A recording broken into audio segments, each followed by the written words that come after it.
Les députés de la 15e législature défendent-ils les intérêts du peuple ou se sont-ils fait élire pour dénigrer, insulter? Car ce sont ces piètres scènes qui, d'aucuns d'entre eux, servent aux Sénégalais depuis l'installation de cette 15e législature, des comportements qui augurent des mauvais lendemains. L'Assemblée nationale devrait être un temple du débat démocratique, un lieu où les représentants du peuple confrontent leurs idées dans le respect des règles républicaines. Aujourd'hui, l'hémicycle continue d'être le théâtre de tensions, d'invectives et parfois même d'incidents regrettables. Ces comportements soulèvent une question essentielle. Pourquoi les débats entre députés sénégalais deviennent-ils si souvent conflictuels? La première cause réside dans la forte polarisation de la vie politique. Au Sénégal, comme dans beaucoup de démocraties, la rivalité entre majorité et opposition est devenue particulièrement intense.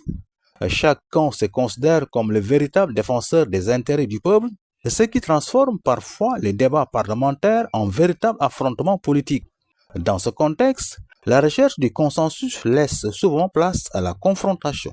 Une deuxième explication tient à la personnalisation de la politique. Les débats ne portent pas toujours uniquement sur les idées ou les politiques publiques. Ils deviennent parfois des confrontations entre personnalités politiques où les attaques verbales remplacent les arguments.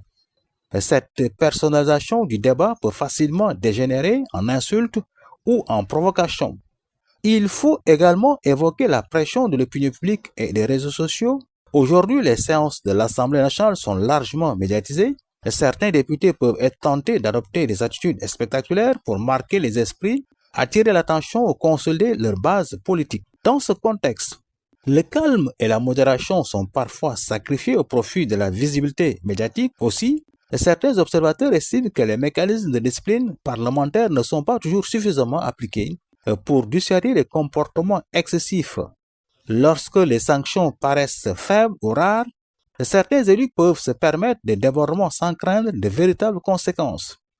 Toutefois, il est important de rappeler que la démocratie repose sur le débat d'idées, non sur les invectives. Les citoyens attendent de leurs représentants un comportement exemplaire à la hauteur des responsabilités qui leur sont confiées. Restaurer un climat de respect au sein de l'Assemblée nationale est donc essentiel pour renforcer la confiance des citoyens dans leurs institutions. Les tensions observées dans l'hémicycle ne sont pas seulement le reflet de rivalités politiques, elles traduisent aussi les défis auxquels la démocratie sénégalaise doit faire face. Le véritable enjeu est désormais de transformer ces confrontations en débats constructifs afin que l'Assemblée nationale reste avant tout un lieu de dialogue au service de la nation. Car ce comportement de nos députés actuels n'honore guère la sacrée institution et le Sénégal par ricochet. Par conséquent, revenir aux fondamentaux et en cimenter ce pouvoir législatif est un impératif catégorique. Ces voix et représentants des populations doivent changer radicalement leur comportement en prêchant la pédagogie par exemple. L'Assemblée nationale n'est pas l'arène où les gladiateurs se retrouvent pour se donner des coups de poing. Au contraire, ils doivent se battre par les idées devant un projet de loi et être à l'écoute de leur mandat. Les Sénégalaises et Sénégalais qui sont saignés pour leurs exorbitants salaires, logements, véhicules, carburant et autres avantages, pour leur garantir l'exercice de ce qui doit être compris et assumé comme sacerdoce, ils jouissent même de l'immunité parlementaire. Alors, trop c'est trop. C'est le sentiment le mieux partagé par leurs électeurs.